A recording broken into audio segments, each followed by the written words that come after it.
మన కాంట్రవర్సీని దాటి కాంట్రవర్సీ చేయగలరా మీరిద్దరు? I thought I should title this episode God does not censor. Yes. నాకు ఎందుకు సార్ బాబులు చేసేటప్పుడు ఇలాంటి మంచి కామ్ ఆఫీస్ ఎందుకు లేదు మాకు? అప్పుడు డబ్బులు లేదు. పేదవాళ్ళకి ఇచ్చే రైసు కూడా పేదవాళ్ళకి 2 రూపాయలకి ఉచితంగా బియ్యం ఇస్తే ఆ బియ్యాన్ని కూడా రీసైక్లింగ్ చేస్తున్నారు దొంగలు. దాన్ని కూడా మీకు చౌకగా 10 రూపాయలు ఇచ్చేసి 6 రూపాయలు 7 రూపాయలు మీకు ఇచ్చి ఆ బియ్యం తీసుకుపోయి విదేశాలకు అమ్ముకునే పరిస్థితికి వచ్చారు దుర్మార్గులు. నేను అందుకే చెప్తున్నా, ఎవరైతే రీసైక్లింగ్ చేస్తున్నారో మిమ్మల్ని కూడా హెచ్చరిస్తున్నా, వదిలిపెట్టడం జాగ్రత్తగా ఉండమని హెచ్చరిస్తున్నానని చెప్పి కూడా నేను మీకు తెలియజేస్తున్నా. పేదవాళ్ళు కొంతమంది ఆ బియ్యం తినే అలవాటు లేదు కాబట్టి పోతే పోయిందని మీరు అనుకుంటున్నారు, కానీ కొంతమంది దుర్మార్గులు తయారవుతున్నారు. దీనిపైన కూడా ఆలోచిస్తున్నా, ఏ విధంగా చేస్తే ఈ సమస్య పరిష్కారం అవుతుందో, పేదవాళ్లకు న్యాయం జరుగుతుందో దానికి కూడా ప్రయత్నం చేస్తాం. ఎక్కడ చూసినా మాఫియాల రాజ్యంగా తయారైపోయింది, దోపిడీ రాజ్యంగా ముందుకు పోయారు. ఇవన్నీ ప్రక్షాళన చేయడానికి కొంత సమయం పడతా ఉంది. ఇంకో పక్కన చెత్త మీద పన్నేశారు. 83 లక్షల మెట్రిక్ టన్నులు చెత్తంతా పేరకపోయింది. గ్రామాల్లో మీరు చూస్తే ఎక్కడికక్కడ చెత్తంతా రోడ్డు మీద వేసే పరిస్థితికి వచ్చారు.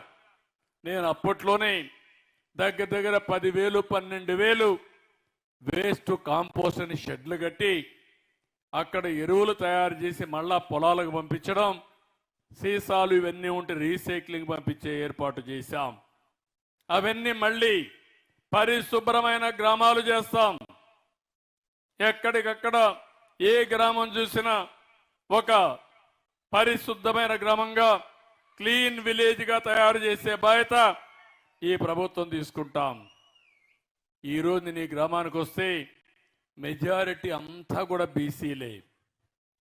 ఎప్పుడు బీసీలంటే తెలుగుదేశం పార్టీ.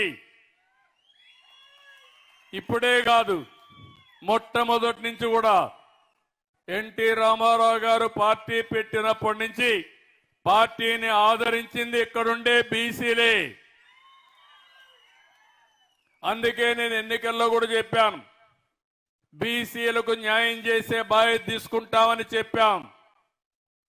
చేతి వృత్తులున్నాయి, కుల వృత్తులున్నాయి, వ్యవసాయ పనులున్నాయి. చాలా మంది అయితే మిమ్మల్ని చూస్తే ఆ పనులన్నీ కూడా ఆధునీకరణలో మరుగైపోయి మీ జీవితాల్లో సమస్యలు వచ్చాయి. అందుకే మళ్ళీ మీకు న్యాయం చేసే బాధ్యత తీసుకుంటాం. ఇక్కడ మనం చూస్తే బోయలున్నారు, వాళ్ళకి చాలా సమస్యలు ఉన్నాయి.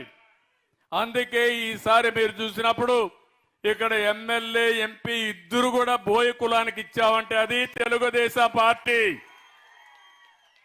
లక్ష్మణారాయణ గారు ఒక పక్కన, కాలువ శ్రీనివాసులు గారు ఇంకొక పక్కన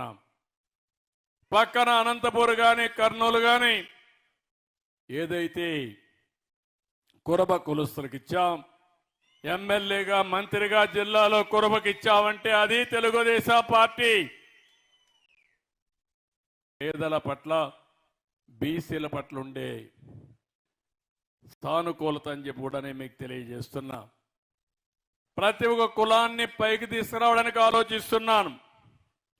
గీత కార్మికులు వాళ్ళంతా కూడా ఒకప్పుడు కళ్ళు గీసేవాళ్ళు, చిన్న చిన్న సారా అంగుళ్ళు పెట్టుకునేవాళ్ళు. ఇప్పుడు మొత్తం పోయినాయి. అందుకే రాష్ట్రంలో 10% మద్యం షాపులన్నీ గీత కార్మికులకే కేటాయిస్తున్నాను. అర్చకులు ఉన్నారు, చాలా ఇబ్బందుల్లో ఉన్నారు. అందుకే అర్చకులందరికీ 10,000 రూపాయల నుంచి 15,000 రూపాయలు